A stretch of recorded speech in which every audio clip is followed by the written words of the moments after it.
El año pasado, en Argentina, un ómnibus de niños egresados que llevaba a 43 niños entre 11 y 13 años salía de una escuela primaria de una ciudad que se llama Benavides, rumbo a San Clemente del Tuyú, la costa de Buenos Aires. Iban de paseo a un sitio llamado Mundo Marino, un parque temático de la costa atlántica.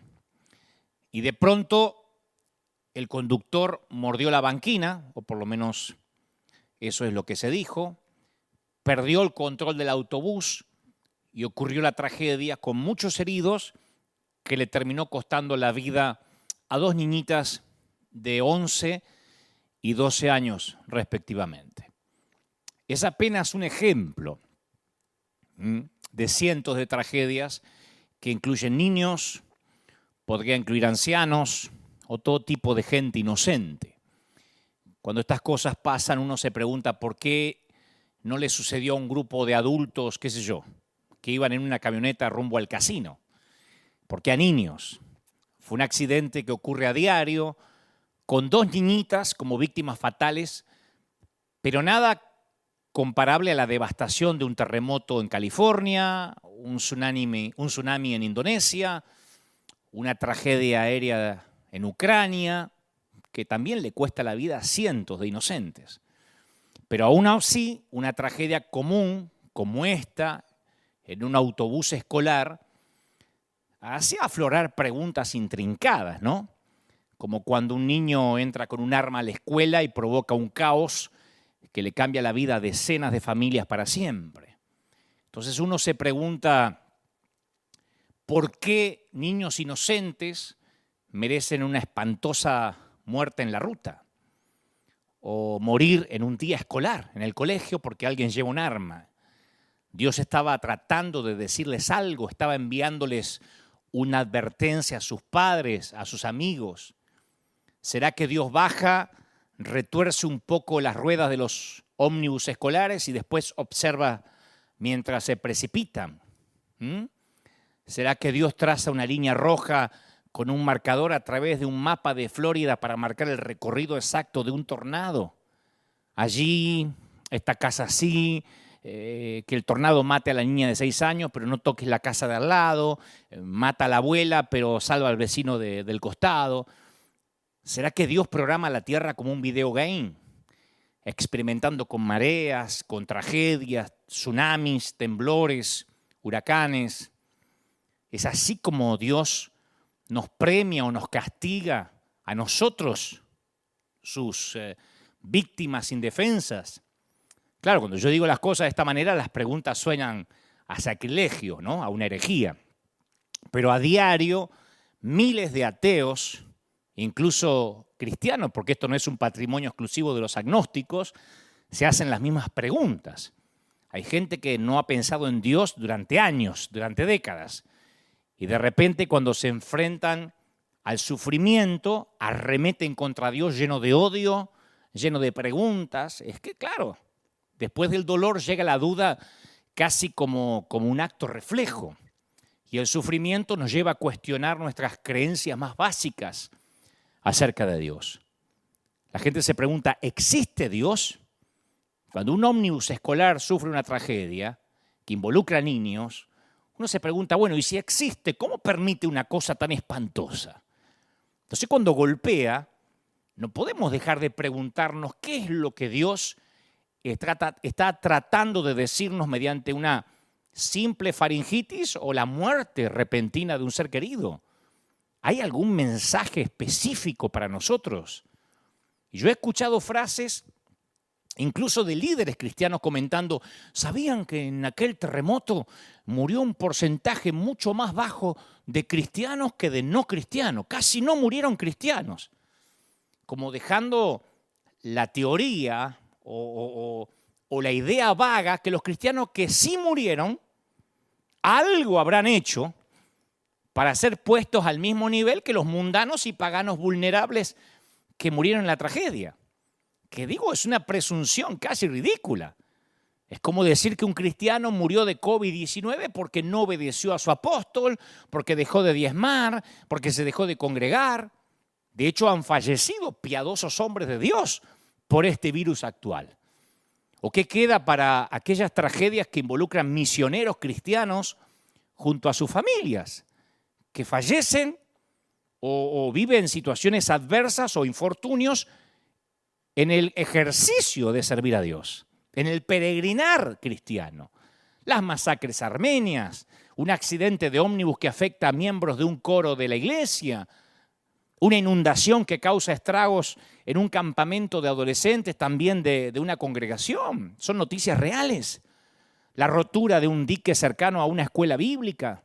Hijos de misioneros, que me consta, yo tengo misioneros amigos cuyos hijos se han ahogado y ellos, sus padres sirviendo al Señor, o enfermado, por ejemplo, en Chernobyl. La fe en Dios, lo dijimos, creo que uno de los primeros mensajes de esta pandemia, la fe en Dios no es un seguro contra tragedias. Entonces la pregunta es, volvamos a lo que decíamos anteriormente, ¿Dios es un sádico cósmico que se deleita viendo cómo nos retorcemos, que aplasta a los seres humanos como si fueran colillas de cigarrillos? Y si uno escudriña la Biblia, uno va a encontrar varias respuestas, porque uno se hace preguntas, pero las respuestas están en las Escrituras. Lucas 13:10 dice que Satanás, o al menos un espíritu, fue la causa directa de la enfermedad de la mujer, una condición que la había incapacitado durante 18 años. El apóstol Pablo también denominó a su aflicción un aguijón de la carne como un mensajero de Satanás.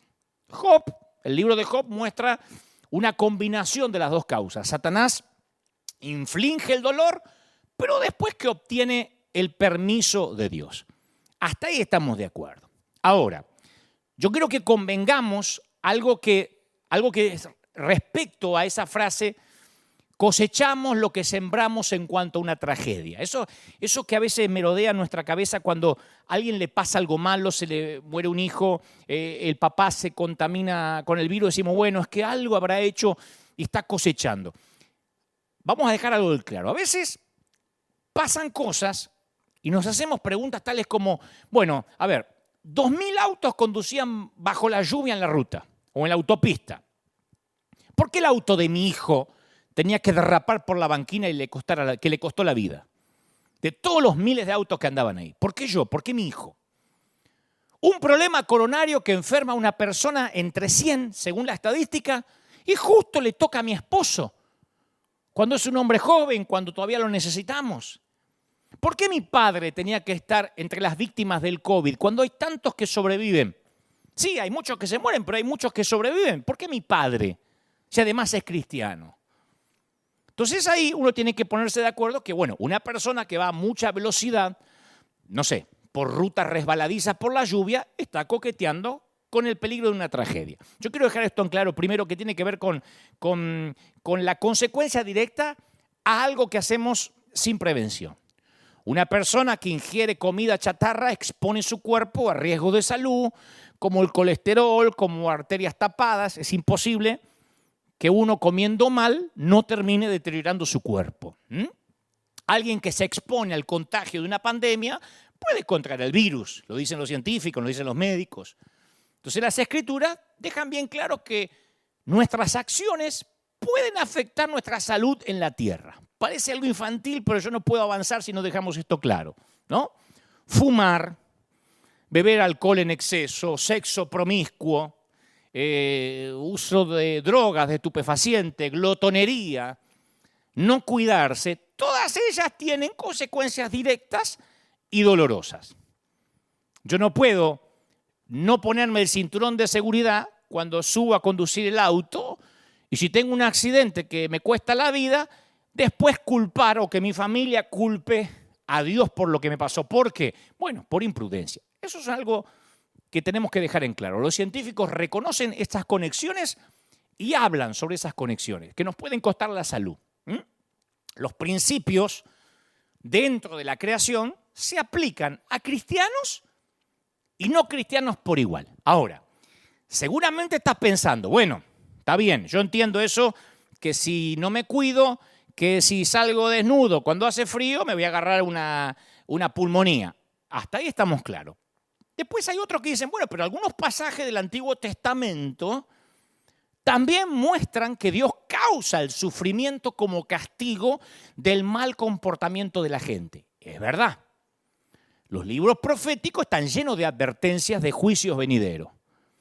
Pero esas predicciones de destrucción vienen después de advertencias muy directas y explícitas. Amós, Jeremías, Habacuc, Oseas, Ezequiel enumeran listas de pecado y maldad que van a provocar el castigo. Dios los usa para decirles eso al pueblo. En casi todos los casos, los profetas saben o tienen la esperanza que Dios va a contenerse si Israel se arrepiente y se vuelve a Dios. Entonces, el juicio viene claramente de Dios, pero no de una manera caprichosa o injusta. Si vamos al Antiguo Testamento, era el castigo ese congruente con el pacto o contrato de Dios para con Israel. Y llegaba después de mucha advertencia. Y a mí me sorprende cómo muchos cristianos aplicamos este principio en la actualidad. La fatídica frase, algo habrás hecho, que duele. Algo habrás hecho. Nos vamos al Antiguo Testamento y decimos, ¿ves? Mirá lo que le pasó y fíjate lo que le pasó a Israel. Fíjate que desobedeció y fíjate cómo le vinieron las plagas. Algo habrás hecho. Durante la dictadura militar de Argentina, por si no lo saben los de otros países, mientras miles de ciudadanos eran torturados y asesinados por las fuerzas de seguridad, el gobierno de facto, los medios afines de entonces al poder se construyeron un relato donde el que desaparecía misteriosamente, que después eran asesinados, era porque estaba metido en algo raro. Y una gran mayoría repetía ese discurso hegemónico, convencido de que los hijos de esas mamás que clamaban justicia, de esas madres, algo habrán hecho para ser enemigos del Estado y que hayan desaparecido misteriosamente. De allí que se popularizó en los tiempos más oscuros, en esos tiempos infames de la Argentina, la frase, en algo estarán metidos, algo habrán hecho. Nadie se metía, la mayoría eran pasivos, porque si desaparecían era porque en algo raro estaban. Ahora imagínense cuando esa frase también es llevada a la vida espiritual. Es catastrófico. Porque te enfermas y llegan al hospital los hermanitos con su regalo. Algo habrás hecho para que te pase esto. Caen los hermanitos con que capaz que es por algún pecado oculto. O te acusan, no habrás orado lo suficiente, te está faltando fe. Y lo peor es cuando capaz te lo dice un líder o te lo dice un pastor en el cual dispensamos nuestra confianza. Y te dice, esto te está pasando porque te fuiste de la congregación. O esta enfermedad te vino, o tú estás pagando con tu hijo porque te fuiste sin la bendición, o te quité la cobertura, qué sé yo. Pero hay una gran diferencia entre el sufrimiento que la mayoría de nosotros puede padecer, un infarto, un virus, incluso un accidente de autobús, a los castigos del Antiguo Testamento. En el Antiguo Testamento, el castigo seguía a las advertencias repetidas contra un comportamiento específico. Quiero que esto quede claro para que seas libre. Porque de hecho, para que el castigo sea eficaz, se necesita un vínculo claro con la mala conducta. ¿Tiene sentido lo que digo? Para que el castigo sea eficaz, ese castigo tiene que tener un vínculo con la mala conducta. ¿Cómo castigamos a un hijo? ¿Cómo le ponemos penitencia? Por cuanto no ayudaste a poner la mesa, por cuanto trajiste una mala nota, hoy no tocas el iPad. Ahora, pensá en un padre que castiga a un chiquito pequeño. Qué poca utilidad sería para esos papás que se acerquen por atrás, sigilosamente, y en el rato libre que el nene está jugando, ¡paf!, lo golpee sin explicación. ¡Tomá! Para que aprenda. Y el nene no sabe por qué se le pegó. No entiende. Un comportamiento así, ¿qué produce? Un nene neurótico, no un nene obediente. Porque no tiene idea por qué se lo está castigando. El castigo tiene que estar relacionado inmediatamente, hasta una mascota sabe eso. Si uno quiere entrenar a una mascota y lo quiere castigar porque ensució dentro de la casa y no hizo lo que tuvo que hacer afuera, uno tiene que inmediatamente, pegado a lo que hizo, o la recompensa o el castigo para que la mascota entienda. Si uno va cuando la mascota está durmiendo, ¡pah!, y le pega, no sabe por qué se le está pegando. El pueblo de Israel sabía por qué estaba siendo castigado. Cada vez que vamos a la Biblia, los profetas le habían advertido con detalle. El faraón de Egipto sabía exactamente por qué las 10 plagas habían sido enviadas contra su tierra. Dios se lo había dicho a través de Moisés, le había dado la razón y le había dicho cómo se lo podía evitar. El faraón le dice en un momento a Moisés, ora para que las ranas sean quitadas, por supuesto, pero mañana ora. Las plagas estaban a una oración de distancia para que se vayan. Entonces los ejemplos bíblicos del sufrimiento como castigo se ajustan a un patrón. Yo quiero que prestes atención a esto porque te va a liberar como me liberó a mí. En el antiguo pacto el dolor viene después de mucha advertencia y nadie pregunta más tarde por qué les pasa lo que les está pasando. Saben exactamente en la Biblia por qué están sufriendo. Jonás no dice, me agarró un pez, iba por la vida y me tomó. Ya sabe por qué. Porque Dios lo mandó a Nínive y el tipo se fue para Tarsis.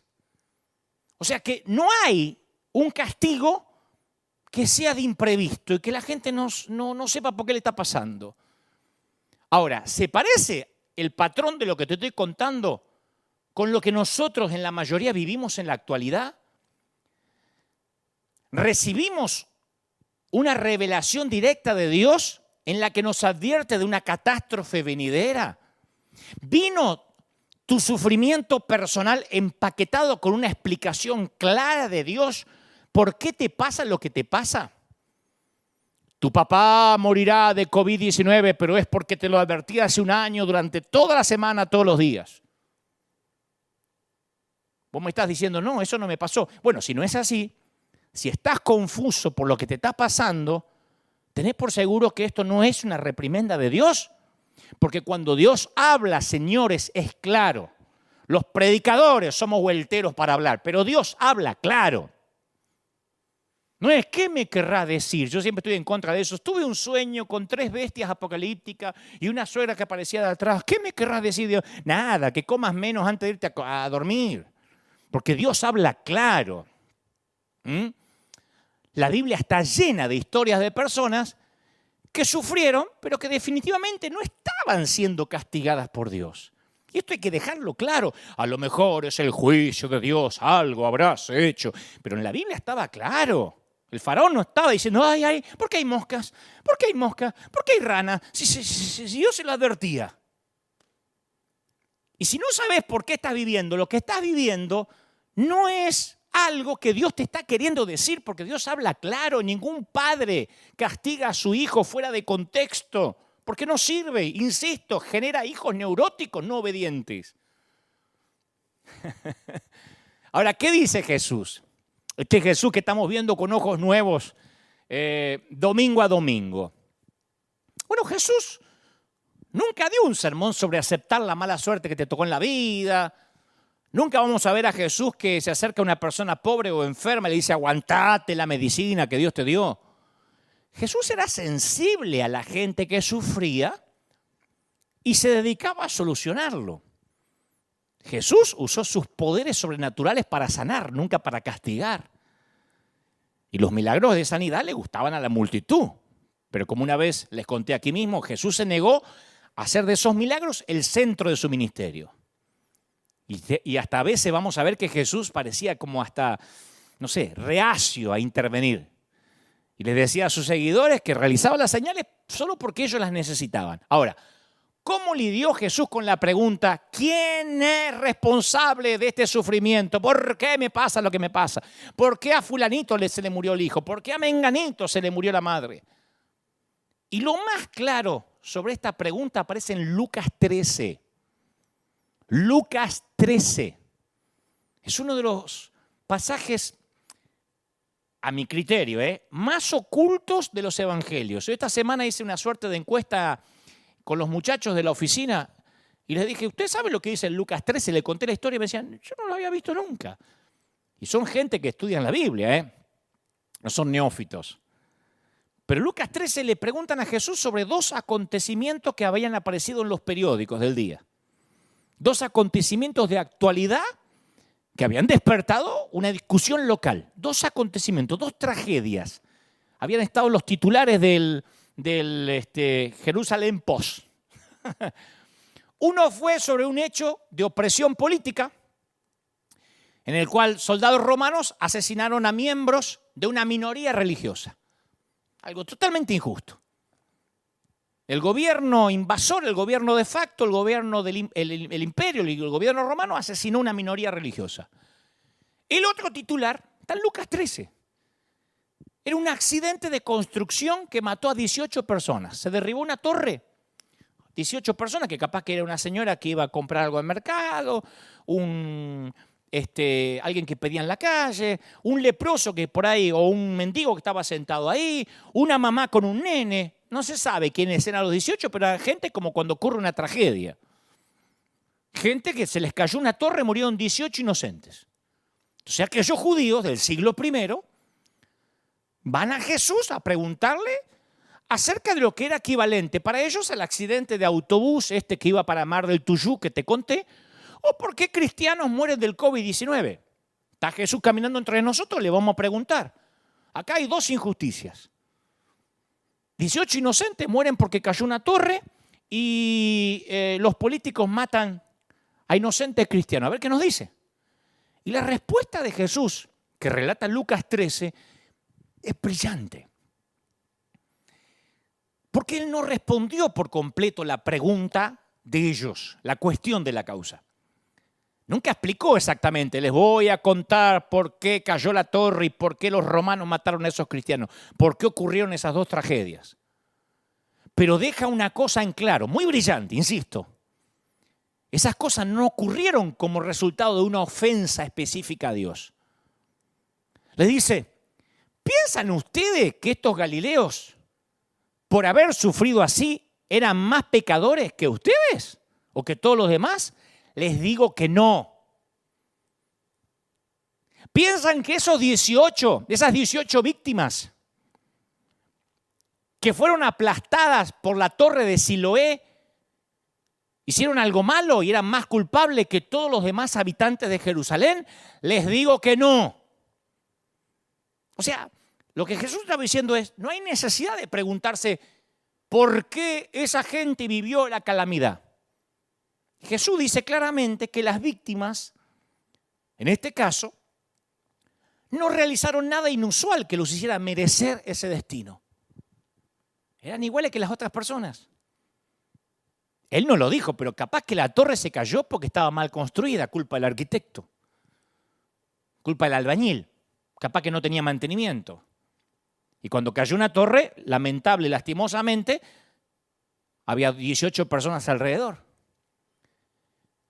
Creo que Jesús hubiese respondido de manera similar a la tragedia del autobús, que es una de las que te conté. Hay muchas tragedias aún peores, con más víctimas. Jesús diría, ¿creen que esas niñas que murieron eran peores pecadoras que otras adolescentes? Capaz que el autobús chocó por un error del conductor, una falla mecánica, porque el conductor se quedó dormido, por una falta de revisión vehicular, por la mala condición de la ruta, no sé. Pero en el pasaje de Lucas 13 Jesús no se detiene ahí.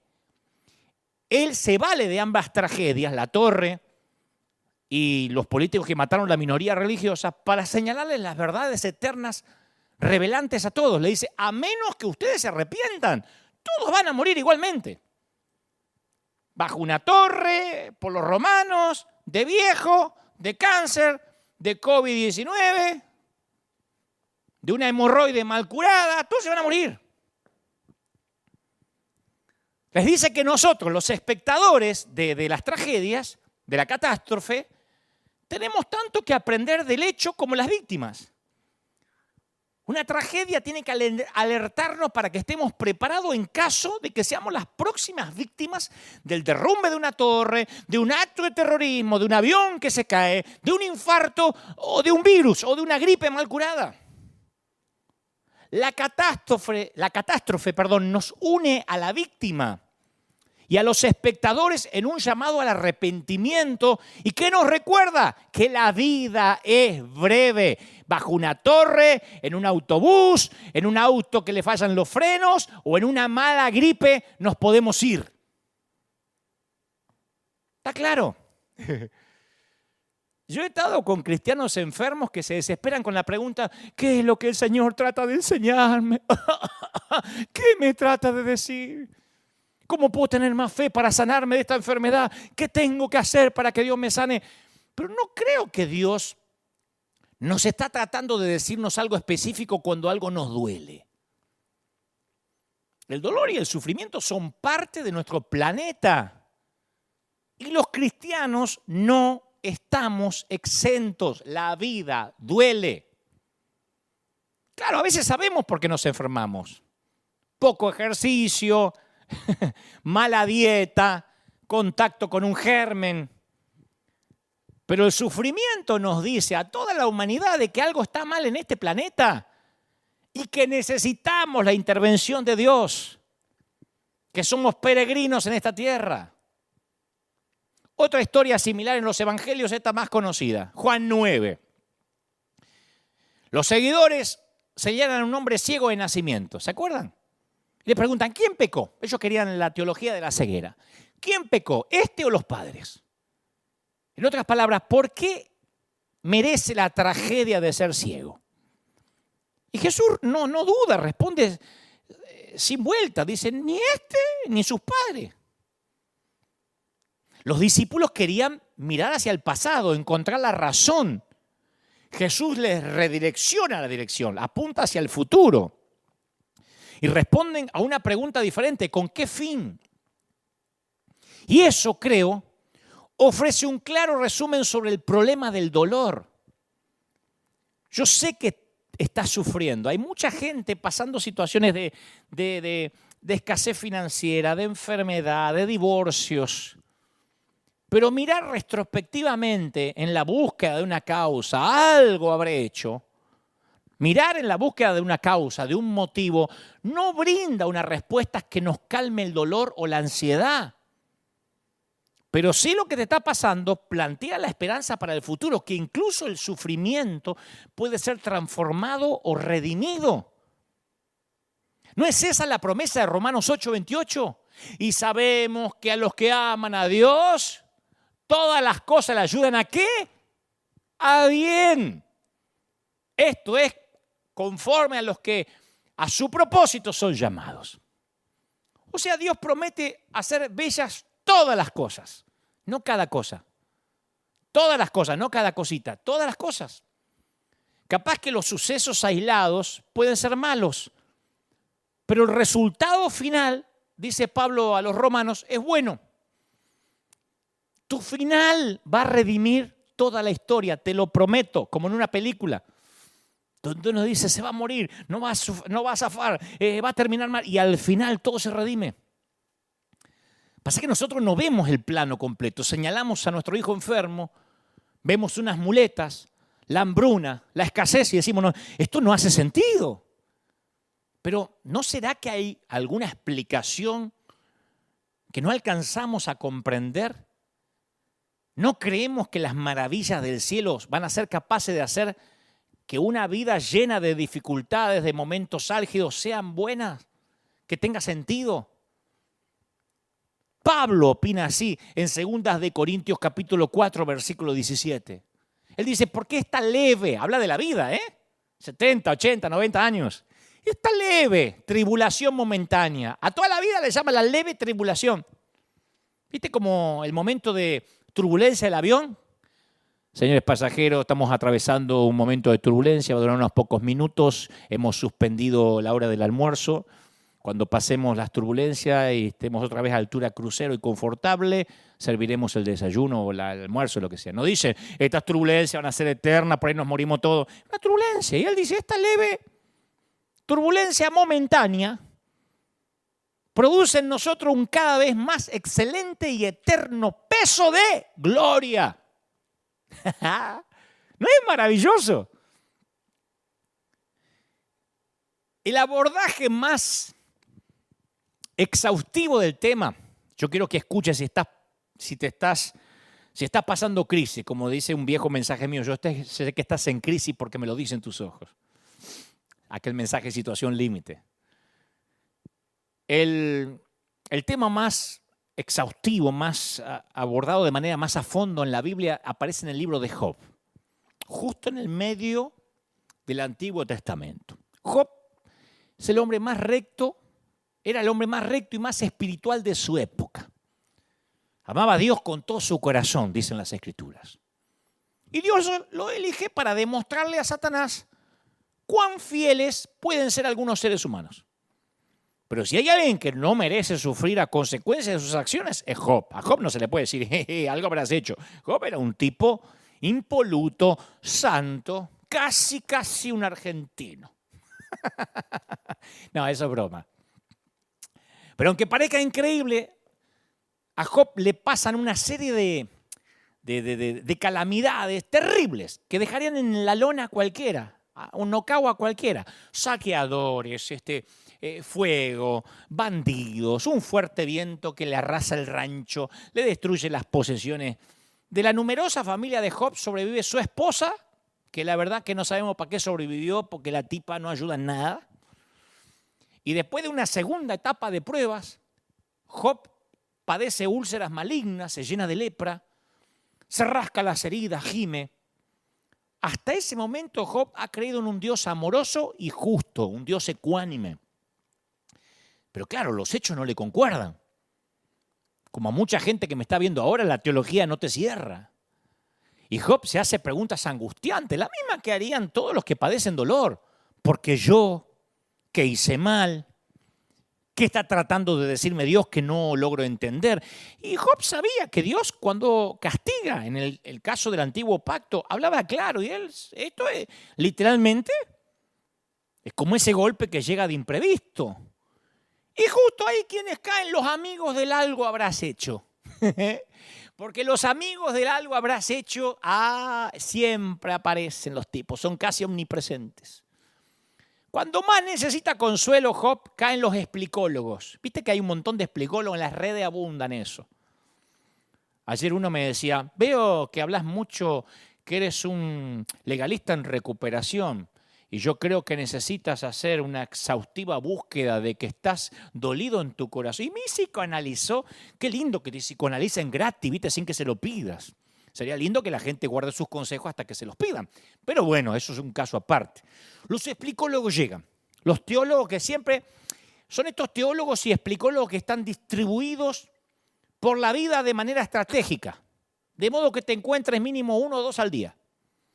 Uno dice, no, pero los puedo esquivar. No, están distribuidos de manera tal que es como la policía, ¿viste? Que uno dice, ¿quién me va a agarrar a ver el semáforo en rojo? Y está a la vuelta con la moto y hace, ¡oh! El fariseo es así. Está esperando que algo te pase y apareció, ¡oh! Con la sirena.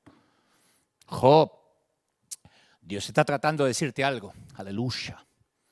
¿Viste que se te paran con la Biblia así al lado de la cama? Nadie sufre sin causa. Hay algo que tienes que confesar. ¿Viste? En mi tiempo se movían así cuando te daban las profecías, porque como que le iban bajando los mails de arriba. Aleluya. O le entraban los fax en ese tiempo. Yo he conocido líderes que decían eso. Hasta que ellos mismos después se enfermaban, se infartaban y ahí no lo podían explicar. Ahí era sufrimiento por la causa, pero mientras que le pasaba al otro, había pecado oculto. Entonces se le acercan a Job y dicen, mirá Job, el sentido común y el razonamiento nos dicen que un Dios justo trata a las personas con justicia. ¿Por qué no te pones a pensar qué hiciste malo? Algo tenés algún muerto en el closet, algún muerto en el placar seguro.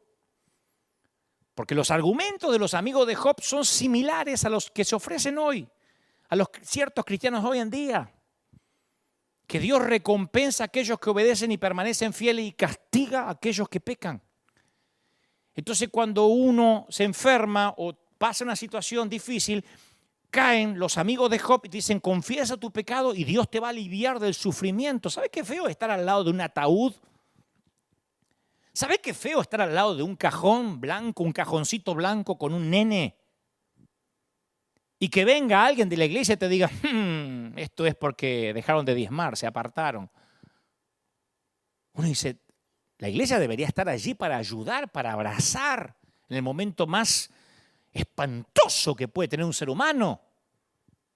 Pero algo habrás hecho, es algo que venimos arrastrando de una doctrina falsa, de algo que tenemos que desaprender. La esposa de Job le sugiere otra alternativa, dice, maldice a tu Dios y morite, muere. Job no merece esta tragedia, pero aún así Dios merece la lealtad de Job. Y vamos a ver ahí semi escondido también en Job, que Dios rechaza todas las teorías de los amigos de Job. En un momento dice en Job 42:7, estoy muy irritado contigo y con tus dos amigos. Muy irritado. Porque lo que han dicho de mí no es verdad. Job 42:7, estoy muy enojado. Porque decía, no, este es Dios. Y el libro de Job, cuando uno lo lee, debería terminar con esa idea de que cada vez que sufrimos es porque Dios nos está castigando. Ahora ustedes dirán, sí, pero Dios lo permitió. Bueno, pero Satanás decía que Job estaba condicionado para amar a Dios. ¿Qué le dijo Satanás a Dios? Quítale las bendiciones, desafió el enemigo, y mirá cómo se derrumba la fe de Job.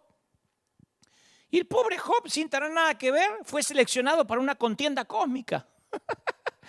Quedó en el medio. Satanás le dice que Dios, que Él, no es digno de ser amado por sí mismo. Que la gente de fe como Job lo sigue porque Dios lo soborna con bendiciones para que lo amen. La respuesta de Job, cuando todas las bendiciones desaparecen, ¿va a aprobar o no la teoría de Satanás? Satanás le dice, Dios, ¿sabes por qué te ama este y te aman todos? Porque los bendecís.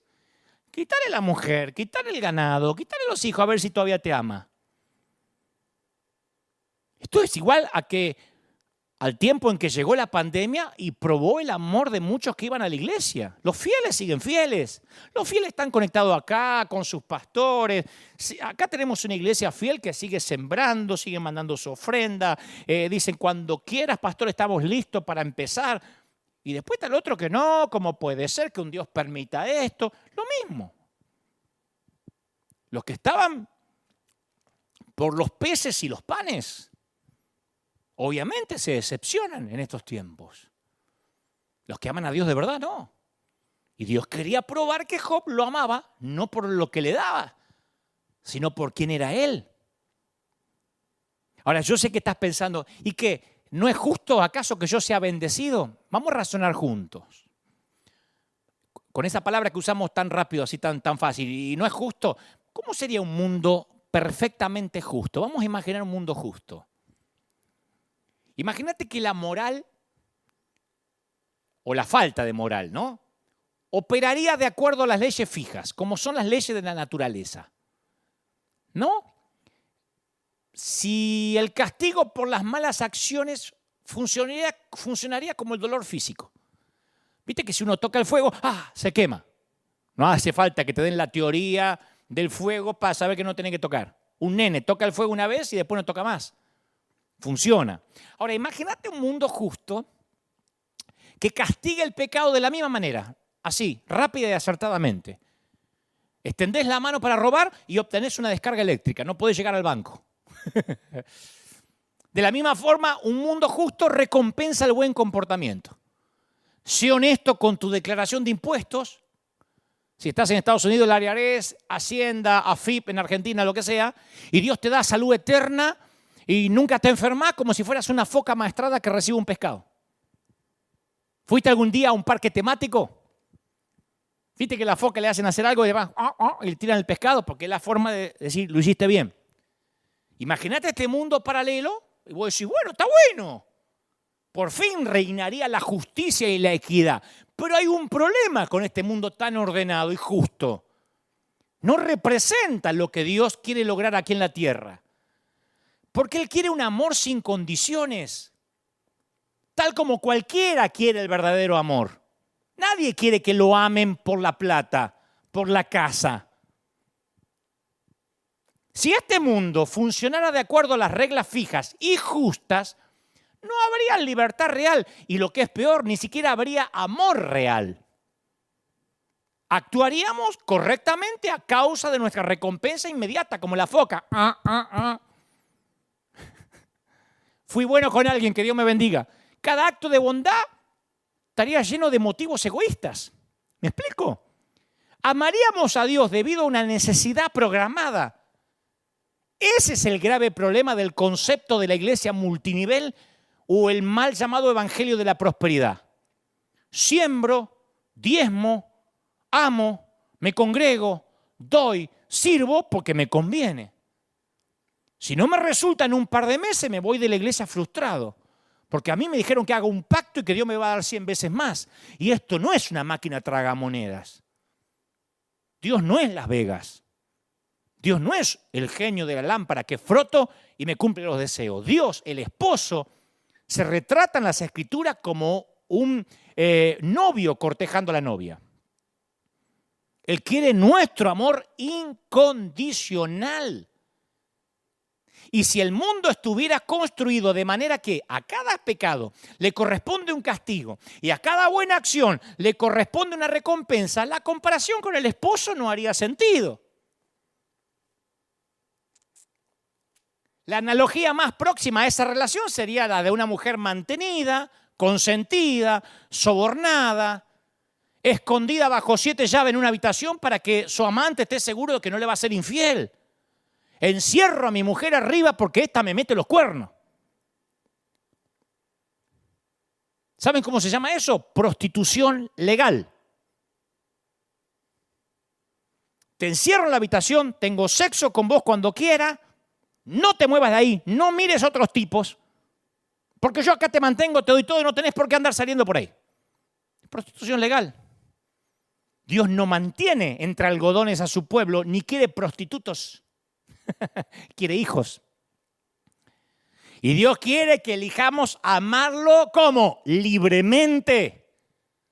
Incluso cuando la decisión y la elección acarree dolor. Porque estamos comprometidos con Él por amor, no por las recompensas. ¿Ve cómo cambia el Evangelio? El Señor quiere que nos aferremos a Él como lo hizo Job, incluso cuando tengas todas las razones para rechazar a Dios. Entonces Él sabrá que lo amás de verdad. No porque Jesús es una nueva marca de shampoo. ¿Por qué vas a la iglesia? Y porque Jesús es mejor que el Ceramidas y la crema enjuague. Porque es mejor que una que me ofrece, es mejor que el Herbalife, te voy a decir. Y un poquito mejor que Amway. ¡No! Satanás fue ante Dios con la acusación de que los seres humanos no son verdaderamente libres. La gran pregunta era, Job, ¿era fiel solo porque Dios le había permitido llevar una vida próspera? ¿Job es fiel porque se pudo comprar un auto 0 kilómetros? ¿Porque se pudo construir la casa? ¿Porque los hijos le salieron todos sanos? Pero Job no buscó al dador a causa de sus beneficios. Porque cuando todos los beneficios le fueron quitados, él siguió buscando al dador. Pensar un ejemplo de un padre sobreprotector. Un papá que no quiera que su hija tenga ningún dolor en la vida. No quiero que mi hija nunca camine sola.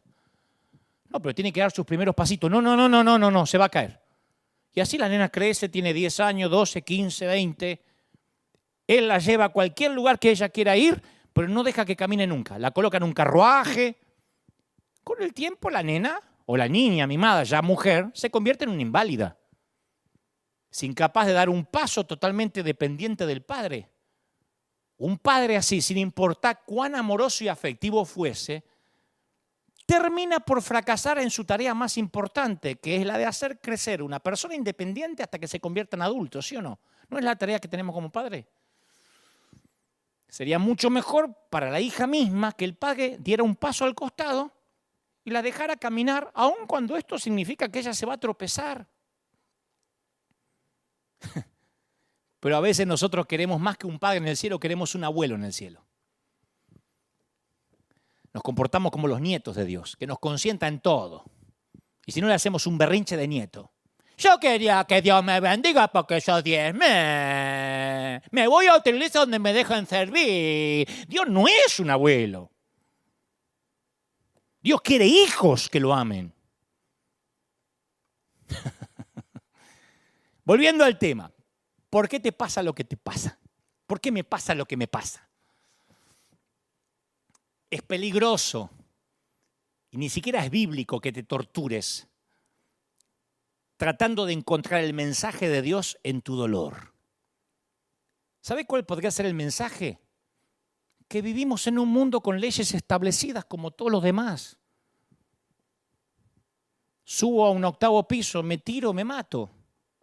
¿Y cómo Dios no me sostuvo? Porque la ley de la gravedad funciona para cristianos y para no cristianos. En nuestro ámbito cristiano, principalmente el evangélico, siempre ha habido 2 grandes errores. Y lo digo como autocrítica porque soy un legalista en rehabilitación.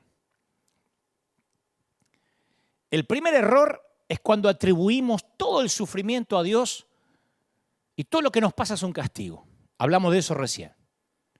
El segundo error, casi más grave que el anterior, es justamente lo opuesto. Suponer que una vida con Dios no incluye sufrimiento.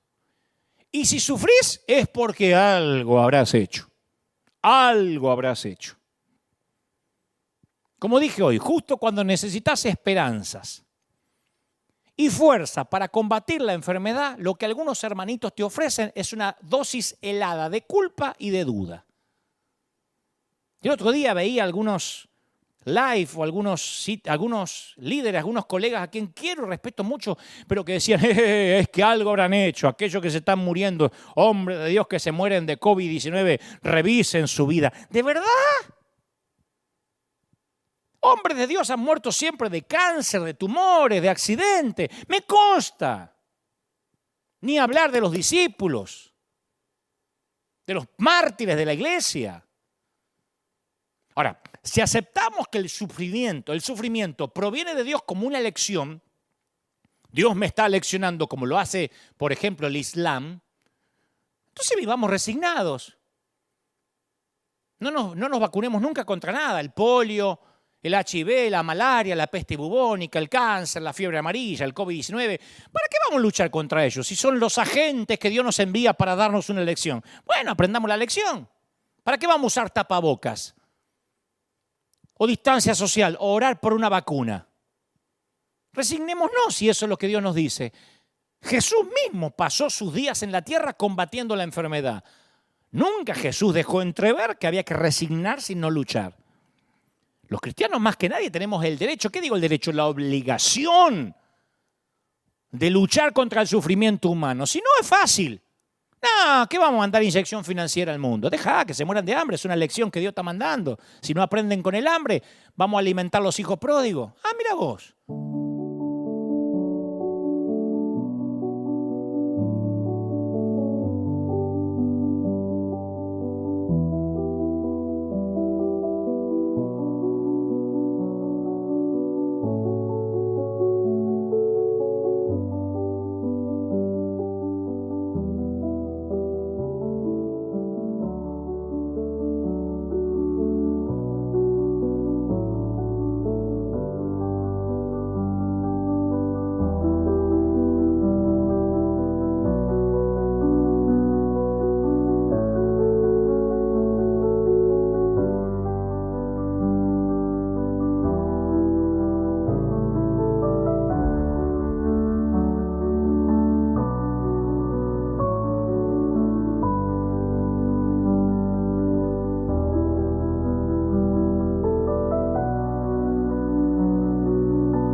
Entonces habría que arrancar la parábola del buen samaritano, vamos a quitarla de ahí porque no sirve, no suma. Me dijeron muchos, ¿para qué mandás plata? ¿Para qué mandás gente allá? Dejalo, si ni a Cristo tienen. ¿En serio mandás a la India? ¿Qué? ¿Aceptaron a Cristo? Sí. No. ¿Y les da de comer? Imagínate que Jesús hubiese pensado así. A la prostituta, che, ¿diste fruto? Al cobrador de impuestos, che, ¿cuánto llevas vos de cristiano? Mostrame el certificado de que estás diezmando, si no, no te voy a bendecir. Hablamos ya de eso, ¿no? Bastante. Ahora, otra gran mayoría de la iglesia nos inclinamos en dirección hacia el segundo gran error. Creemos que la vida con Dios no incluye sufrimiento ni dolor. Y ahí es cuando algunos sienten que Dios les falló en el contrato. Cuando sienten que su trato unilateral, porque Dios no lo firmó, unilateral con Dios fue quebrantado. No, es que Dios no juega limpio. ¿Cómo me pasó esto si yo nunca dejo de congregarme? Una vez escuché a alguien que me decía, no entiendo, se me rompió el auto. No entiendo qué me quiere decir Dios, que cambies el auto, que lo lleve al mecánico, ratón, o que le pongas gasolina. ¿Qué me quiere decir Dios? Es la segunda vez que choco, que aprendas a manejar, burro. ¿Qué te va a decir el Señor? Entonces la mayoría cree tener un acuerdo contractual con Dios. Bueno, yo prometo ser decente, buena persona, y a cambio Dios va a salvar a mi hijo, a cambio Dios va a sanar a mi esposa, a cambio Dios me va a cuidar el trabajo y a cambio nunca me voy a enfermar. Y cuando Dios no satisface sus expectativas, quedan girando en un torbellino de preguntas, de dudas. Dios no ha trazado líneas ni ha hecho tratos. Incluso cuando las cosas van mal, hasta hay algunos que se olvidan cuando las cosas sí van bien. Las palabras de José a Faraón hablan de eso. Después llegarán 7 años de un hambre tan intensa que se olvidarán de la prosperidad de Egipto. La hambruna será tan grave que borrará el recuerdo de los años buenos. José vio en aquel sueño ambas épocas, la de la abundancia y la escasez. Y ambas bajo el paraguas de la jurisdicción divina. No es que en una estaba Dios y en la otra no estaba Dios. ¿No es esta la promesa de Romanos 8:28? Y sabemos que los que aman a Dios, todas las cosas les ayudan a bien. Esto es a los que conforme a su propósito son llamados. Dios promete hacer bellas todas las cosas. Insisto, el suceso aislado puede ser malo, pero el final es bueno. El final siempre redime una historia plagada de drama.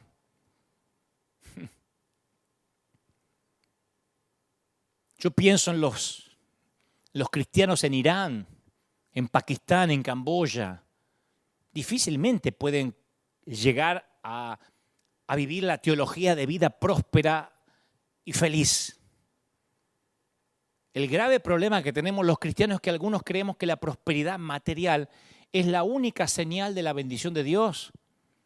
Entonces se mira con sospecha al que no puede prosperar, al que no puede cambiar el autito, al que anda todavía en bus, en colectivo, al que pierde el trabajo, porque percibimos en el subconsciente a la escasez, al malestar, al sufrimiento como señales de la desaprobación de Dios. Y eso es grave. Porque hay gente en nuestros continentes que capaz que nunca va a tener su propia casita.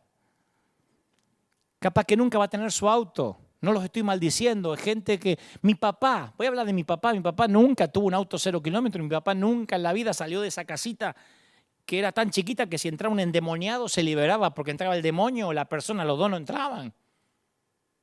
Y por eso voy a decir que mi papá era desaprobado por Dios. Lo mismo sucede con la sanidad. Les damos mérito a los que han sido sanados milagrosamente, los mostramos en televisión y decimos que la sanidad está disponible si tan solo la reclaman para todo el mundo. Y yo no estoy, de ninguna manera estoy subestimando la maravilla de la sanidad divina. Acá hemos visto sanidades impresionantes. Mi mamá fue sanada de cáncer. Dios me la regaló 40 años más de la fecha que tenía para morir. Pero obviamente los milagros no ofrecen una solución permanente al problema del sufrimiento. ¿Cómo lo sé? Y si la tasa de mortalidad es exactamente igual para los cristianos que para los no cristianos. 100%. Decía Woody Allen, no te tomes la vida tan en serio que nadie llega vivo al final de ella. Todos en algún momento vamos a tener ojos que necesitan lentes, huesos que se pueden fracturar, dientes que reemplazar, próstatas que se agrandan, menopausia que no perdona aun cuando te hayas tenido una vida muy cuidada. La vejez es la suma de un cuerpo que se va deteriorando, ¿o no? Es la suma de microenfermedades la vejez. Yo no veo como cuando era un pibe. ¿Y eso qué significa? Mis dedos cada vez están más torcidos. Significa que estoy avanzando en edad. Los cristianos también se enferman de cáncer, de virus. Compartimos plenamente el sufrimiento de este mundo. Yo no estoy diciendo que Dios no sana, yo estoy diciendo que el énfasis moderno en la sanidad milagrosa tiene el efecto secundario de hacer que aquellos que no son sanados se sientan como que Dios no los ama tanto o que los pasó por alto. ¿Has estado alguna vez en una campaña o mirando por tele una noche de milagros? ¿Quién se lleva el mayor aplauso? Bueno, Jesús, ya sé. Pero ¿qué milagro provoca el mayor aplauso? El que tira las muletas. ¿Qué no podía hacer? No podía caminar. Corra para allá, corra para acá, agáchese. ¿Qué tenía? Me dolía la espalda. Agáchese, haga lo que no podía hacer. Pero ¿cuántos hay ahí? ¿Cuántas viejas hay ahí? Perdonen, que no se pueden agachar. ¿Cuántos regresan a sus hogares en sus sillas de ruedas preguntándose apesadumbrados, ¿por qué mi fe me falló? ¿Qué hice mal? Y a veces se le atribuye a la falta de fe y a veces que ni siquiera hubo nadie que los hizo pasar adelante. No, es que cuando iba a orar por mí el evangelista se cansó y se fue. Voy a probar suerte en la próxima cruzada, de verdad. Y a diferencia de muchos evangelistas, el apóstol Pablo no parecía esperar riqueza, salud y bienestar en la vida cristiana. Le dice a Timoteo, en Timoteo 3:12, asimismo serán perseguidos todos los que quieran llevar una vida piadosa en Cristo Jesús. Y perseguido no es que no te dejen abrir el templo. Perseguido en los tiempos de Pablo era que te quitaban la cabeza. Entonces una persona enferma no es una persona necesariamente poco espiritual. No sos espiritual porque tenés que inyectarte insulina. No sos poco espiritual porque tenés que inyectarte insulina. No sos poco espiritual porque dependés de muletas, de un andador. Porque tu mesa de luz está llena de medicamentos o de vitaminas.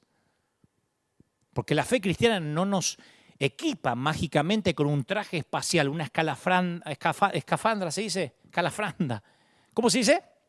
Escafandra. Porque si no existe la palabra, la invento. No es un traje espacial herméticamente sellado y libre de gérmenes para protegernos contra los peligros de la tierra. Porque eso nos impediría identificarnos con el mundo. Un lujo que Dios no le permitió a su propio Hijo. Sostener la idea que convertirte en cristiano te garantiza salud y prosperidad es lo que Dios le refutó a Satanás en la vida de Job. Uno va a Hebreos 11 y el autor recopila una lista de personas fieles a lo largo de los siglos. Y la mayoría de los santos mencionados en la primera parte del capítulo reciben liberación milagrosa. Isaac, José, Moisés, Rahab, Gedeón, David. Pero la segunda parte del capítulo menciona a otros que fueron torturados, encadenados, apedreados, cortados en dos. Y Hebreos 11 nos da un detalle de ese segundo grupo. Iban de un lugar a otro con pieles de ovejas y cabras, indigentes. Indigentes, fíjate vos, si le podés decir a alguno de estos tipos que Dios no los bendecía o que Dios no los amaba. Errantes por desiertos y montañas, vivían en agujeros en el suelo. Y el capítulo dice de manera terminante, aunque todos obtuvieron un testimonio favorable mediante la fe, ninguno de ellos vio el cumplimiento de la promesa. Sin embargo, le agrega un valor, le da un valor agregado, una valoración de Dios sobre los que pusieron sus esperanzas en un mundo mejor, en una patria celestial. Por lo tanto, Dios no se avergonzó de ser llamado su Dios. Capaz que la iglesia se avergonzó de ellos porque eran indigentes, porque vivían en cueva. Dios no se avergonzó y les preparó una ciudad. Eso es leer la Biblia con ojos nuevos. Dios no se avergonzó de ellos. Si dice Dios no se avergonzó es porque había gente que sí se avergonzaba de ellos. Algo habrán hecho. ¿Dónde viven? ¿En agujeros? ¿Con qué se viste? ¿Con pieles? Sí, algo habrá hecho. ¿Qué son indigentes? ¿Andan errantes? Sí, algo habrán hecho. Por eso los busca el gobierno. Algo habrán hecho. Muchos se habrán avergonzado de ellos. Dios no se avergonzó y les preparó una ciudad. Y los pone en la galería de los héroes. Volvamos a Jesús. Pensá un instante en la vida de Jesús. Fue la única persona que pudo planear su propio nacimiento. Nadie puede hacer eso. Nadie puede planificar su nacimiento.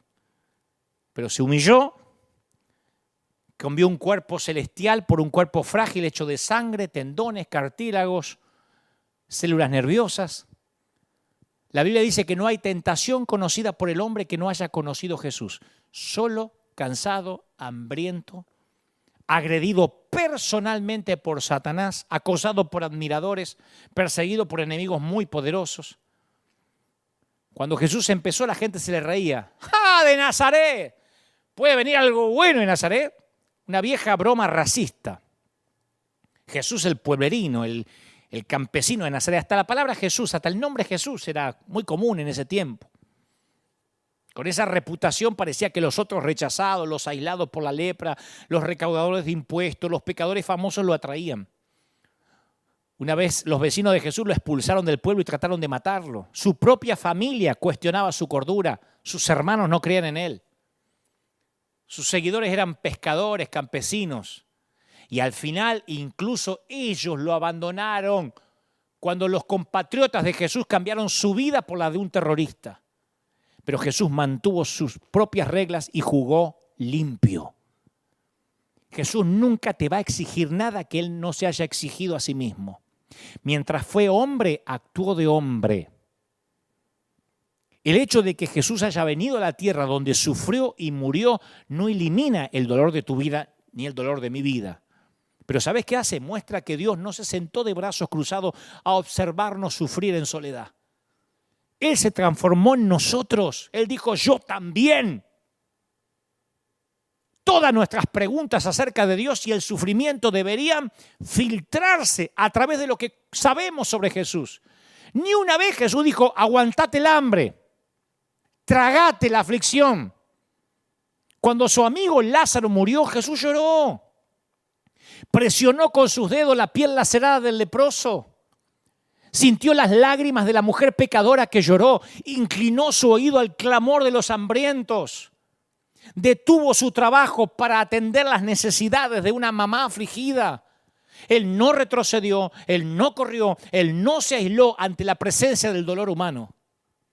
No pasó por este mundo dentro de una burbuja, ni predicó desde una isla desierta, aséptica, libre del dolor, no andaba con tapabocas. Él tomó de su propia medicina, jugó con sus propias reglas. ¿Qué hay en tu casa? ¿Discusiones sin sentido en la familia? Jesús la vivió. ¿Viviste acusaciones crueles de gente espantosa que te dice cosas horribles en internet? Jesús supo de esos aguijonazos. ¿Una muerte sin sentido hay en tu seno, en tu hogar? Observa la cruz. Él no exige nada de nosotros que no haya experimentado por sí mismo. La forma de la respuesta de Jesús tendría que convencernos de que Dios no es un Dios que disfruta vernos sufrir. Yo dudo que los discípulos hayan ido a Jesús con las preguntas al estilo, ¿no te importa nada? La única vez que le dicen, no te importa que perecemos es en el barco, en plena tormenta. Pero cada día recibían evidencia de sus preocupaciones, observaban el rostro de Jesús. Y cuando el mismo Jesús se enfrentó al sufrimiento, reaccionó como cualquiera de nosotros lo haría. ¿Sabes qué hizo? Trató de esquivarlo. Preguntó 3 veces si no había otra manera. y no había otra. Entonces Jesús sintió esa sensación tan humana del abandono. A ver si te suena familiar. Dios mío, ¿por qué me has desamparado? ¿Oraste así alguna vez? La última noche de Jesús en la tierra luchó contra el miedo, la impotencia, las mismas fronteras que confrontamos en nuestro dolor. Y Dios no nos dio palabras, filosofías, teorías sobre el dolor. Dios nos dio a sí mismo. Porque una filosofía podría explicar algunas cosas difíciles, pero no tiene el poder de cambiar las cosas. La historia de la vida de Jesús promete el cambio. Dios no estaba ahí arriba observando los hechos trágicos maquinados acá abajo. Dios estaba en Cristo reconciliando al mundo en sí mismo, porque de tal manera amó Dios al mundo que dio a su Hijo unigénito para que todo aquel que en él crea no se pierda, sino tenga vida eterna. Si Dios está de nuestra parte, ¿quién puede estar en contra nuestra? El que no escatimó ni a su propio Hijo, sino que lo entregó por todos nosotros, ¿cómo no habrá de darnos generosamente junto con Él todas las cosas? Romanos 8:31. Durante su encuentro más íntimo con los discípulos, la última comida, la que se llama la última cena, Jesús hace una declaración. Muchachos, en este mundo va a haber aflicciones, se va a poner fea la cosa. Pero anímense. Yo vencí al mundo. ¿En qué iglesia ponemos un cartel? Las cosas se van a poner feas cuando se van. Despídanse, saluda a su hermano. Dios te bendiga y recuerden, esta semana va a estar bravísima, ¿eh? Los van a perseguir, algunos capaz que los corten en dos. Tranquilo, Jesús venció al mundo. No vuelve nadie. Fíjate los escalofríos que tendrían en las espaldas los discípulos, los 11 tipos, cuando Jesús le dice, se va a poner bravo. Pero esos ex cobardes salieron a las calles y cambiaron el mundo. Pablo dijo, de hecho, considero que nada se compara a estos sufrimientos actuales con la gloria que se va a revelar, le dice a Romanos 8:18. Jesús es el ejemplo perfecto de todas las lecciones bíblicas acerca del sufrimiento. Por Jesús nunca puedo decir, algo habrá hecho. Estás sufriendo porque algo, metiste la pata en algo y no lo querés confesar. Jesús no pecó y sintió dolor. ¿Cómo voy a decir que algo hiciste necesariamente? Te voy a decir esto una vez. Dios nunca prometió que los tornados iban a dejar de pie tu casa y se iba a llevar volando la del vecino pagano.